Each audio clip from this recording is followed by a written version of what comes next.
تو ایک بات سمجھ میں آ جانی چاہیے مجھے اور آپ کو کہ قرآن کا جیسا عالم اللہ تبارک و تعالیٰ کے رسول محمد عربی ہیں، کوئی دوسرا ہو نہیں سکتا، کوئی چاہے کوئی بھی ہو، ابو بکر و عمر ہی کیوں نہ ہو۔ کیوں؟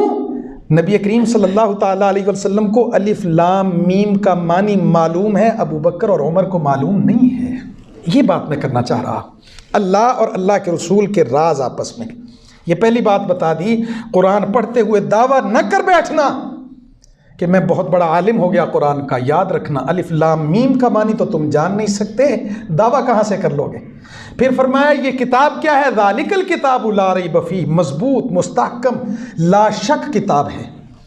اچھا، اس لا شک کتاب کا کیا فائدہ؟ فرمایا ہدن، یہ راہ راست پر لے آئے گی، ہدایت دے گی۔ کس کو ہدایت دے گی؟ متقین، للمتقین۔ ہدن ہے، ہدایت ہے، کس کے لیے؟ متقین کے لیے۔ ایک ایک لفظ ترتیب دیکھیں۔ پھر اگلا سوال پیدا ہو گیا، متقین کون ہیں؟ الذین یؤمنون بالغیب ویقیمون الصلاۃ ومما رزقناہم ینفقون والذین یؤمنون بما انزل الیک وما انزل من قبلک وبالآخرۃ ہم یوقنون۔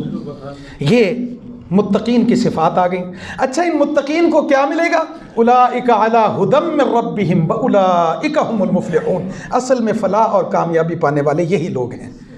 4 یا 5 آیات میں پوری زندگی کا فلسفہ اللہ تبارک و تعالیٰ نے قرآن کی بنیاد پر سمیٹ کے رکھ دیا ہے۔ یہ ہے قرآن۔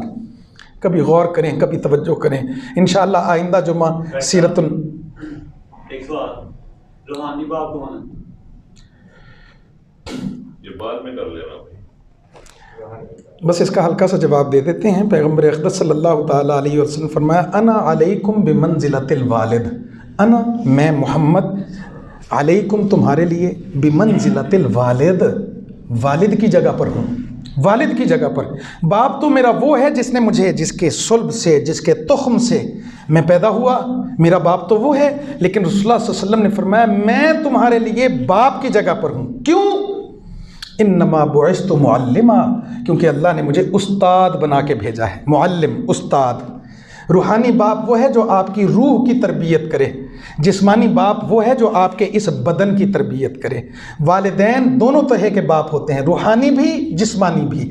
وہ انگلی پکڑ کے چلنا بھی سکھاتے ہیں اور آپ کے منہ میں دانہ بھی ڈالتے ہیں، روحانی باپ بھی جسمانی باپ بھی۔ لیکن وہ استاد جو آپ کو تعلیم دیتا ہے وہ آپ کا روحانی باپ ہوتا ہے۔ اور سب سے بڑے روحانی باپ روئے زمین پر مسلمانوں کے محمد عربی صلی اللہ تعالیٰ علیہ وسلم۔ وآخر دعوانا الحمدللہ رب العالمین۔